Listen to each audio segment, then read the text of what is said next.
নিরালাকার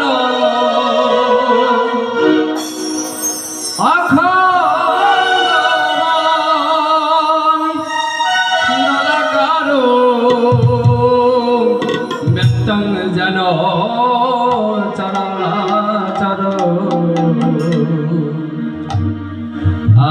গুরু তুমি প্রতি পাবো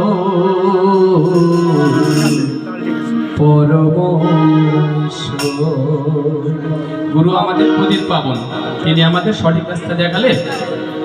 ভজে আসলে গুরুকে ধরতে হবে, দীক্ষা নিতে হবে, নিয়মিত ঠাকুরের আদান প্রদান করতে হবে, ইষ্টবিধি করতে হবে, তাহলে ঠাকুরের সাথে মনের একটা ভালোবাসা বিকাশ ঘটে।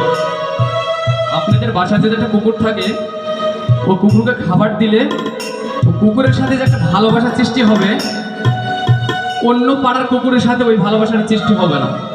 এরকম আপনারা যদি দীক্ষা নেন, নিয়মিত ঠাকুরকে আদান প্রদান করেন, হয়তো ভাবছেন কি হবে, কিন্তু কিছু হবে। পরপারে কানার করি, তিনি তাকে তখন পার করবে। এজন্য গুরু ধরতে হবে, ভজে আসলে গুরু ধরতে হবে। আর এ গুরু